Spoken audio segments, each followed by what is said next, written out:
It is unsettling to admit, but it is understandable why they would choose to go their own way, and the fact that there is actually a rational reason why they would do that is what makes it so frightening. It is a difficult thing to admit, but it is understandable why they would choose to go their own way. Men going their separate ways is a really major problem for women, for us, for our future, for families, and for you to find a spouse. You can have whatever thoughts you want about it, but the fact remains that it is a problem. If you've been told your entire life that you're bad and wrong just for being a man, and that you have toxic masculinity for being a man, and that you know women, there's this famous expression that you know a woman needs a man just like a fish needs a bicycle, and that you know men are basically useless, that men are terrible, and that you know women are superior in our society, then it's no wonder that a population of good men are walking away, because there it shows a shocking lack of consideration for guys. The majority of guys only receive the word that they are incompetent idiots from the outside world. The commercials that air on television are always featuring buffoonish men of questionable intelligence. They face opposition from society. They never hear anything but talk about how stupid males are. It is the collective power of women that is redefining what it means to be a woman in today's culture. They are offensive in both their tone and volume. They claim that they desire equal treatment. Why aren't they marching through the streets demanding that the laws governing alimony, child support, and child custody be changed? Because they don't desire equality. Rather, they want to be better than everyone else.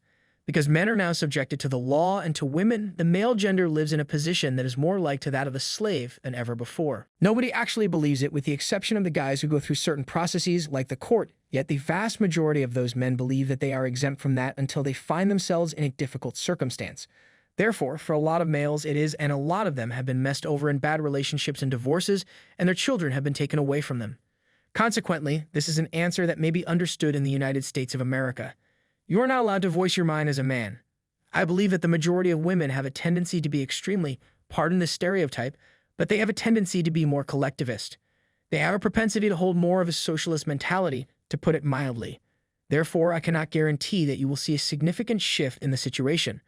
I believe that men will be the ones to bring about the change. There will be no change in the lives of women until males are also given the opportunity to study, define, and otherwise alter their life in a variety of ways.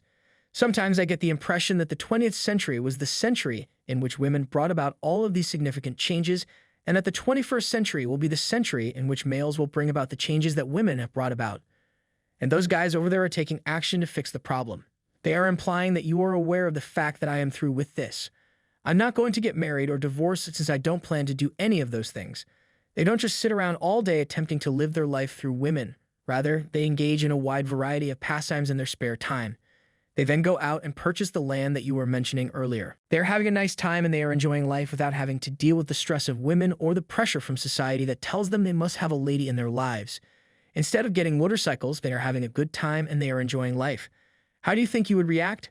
I mean, you know you're not going to feel that attracted to a woman or care to be loving towards her or romantic towards her, so these men go in their own way as a reaction to that, and I really think it's a rational reaction to that. I mean, you know you're not going to feel that attracted to a woman or care to be loving towards her or romantic towards her. Finally, men are saying to women, hey, we've given you everything you want, and yet despite the fact that you are identical to us in every respect, you continue to shame us.